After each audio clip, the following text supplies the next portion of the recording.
Hello, Alexander Wrights here today, and we're going to be doing a top 5 video for the month of November. These are the top 5 stationery things that I will be using or incorporating for the month of November. I did this for the previous month, and I saw that there was quite a bit of people who enjoyed that, and so I'm going to be carrying that forward. And so this is basically what I have been obsessing over or just been using quite a bit and want to use in the next month. And so right away, I've done a video on this in the past, but this Galen leather expansi folio pen case. This thing I've been using quite a bit lately. I've actually hit the 10 pen limit on this, which is a sad thing, but also a good thing because it means I've actually been using the things that I have. And so this is from Galen leather. This is found on their website. They are a Turkish company. I have a couple different products from them.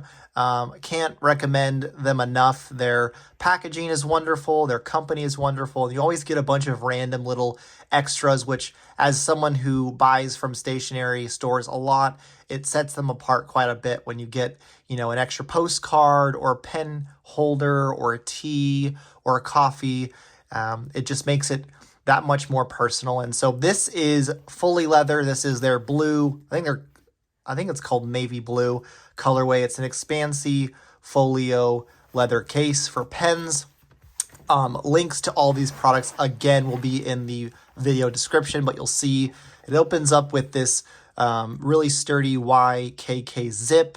I have some fountain pens on this side. We have the SD Narwhal Waterman, the 2 Lammies, and then it has this nice felt divider. These are all magnetic, so you can take them in and out depending on what you need to do and set them on the table. On this side, we have a couple pens missing, but we have Pilot, 2 Kavekos.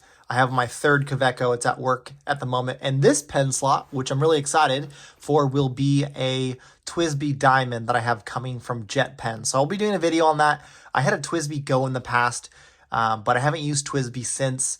And so I wanted to order one of their clear, I think it's a Diamond 580, just so that I could see the way the ink is inside the pen, but it's also a italic 1.1 stub nib. And so I'm looking forward to that. I've been messing around with my next pick a lot and getting into different styles of nibs. So I'm pretty excited. On this, I usually keep a little chart of what is in there and what color ink it is. So I find that helpful for me as someone who does use multiple inks.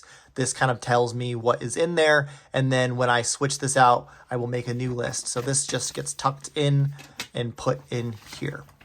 And so that's for pick number 1, which is a Galen leather expansi folio 10 slot pen holder. Super nice, super rugged, and keeps everything safe.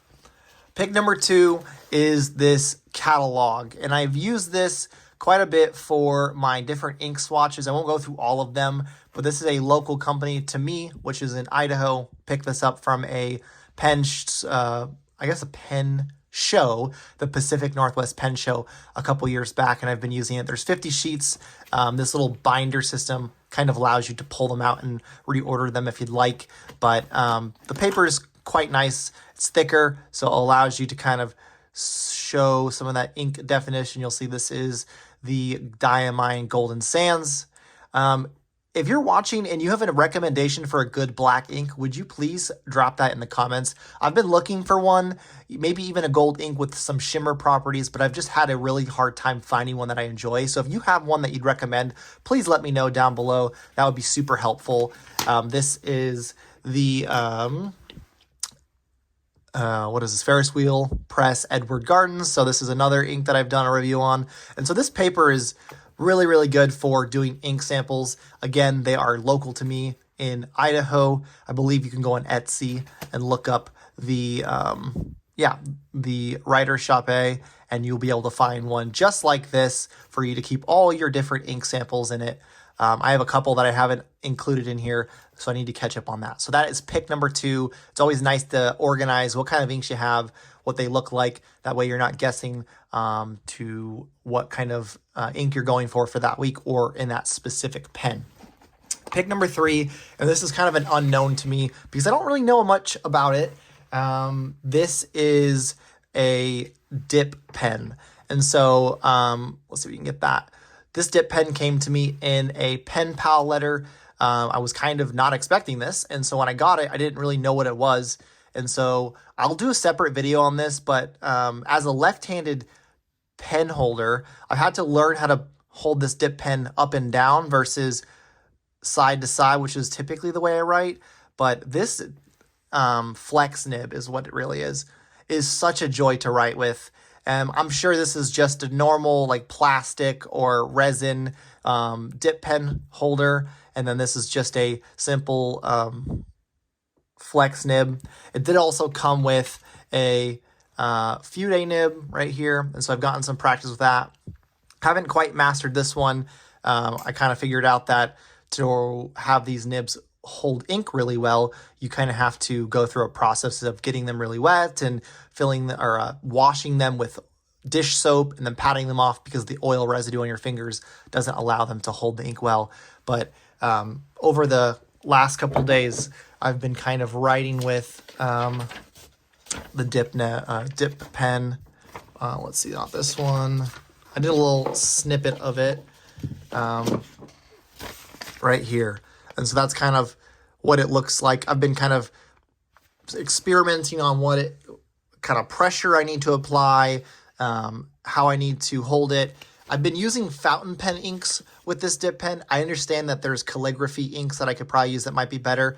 However, I found that there are some fountain pen inks that work pretty well. So pick number 3 is this flex nib dip pen that I acquired from my pen pal.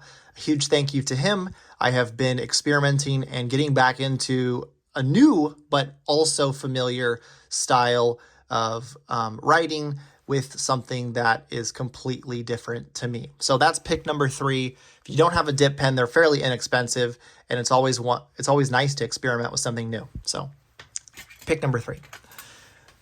Pick number 4 is an ink that I've been using quite a bit, and it is this Writer's Blood by Diamine. This ink here I use to edit any manuscripts that I have, or if I'm looking just for a red ink.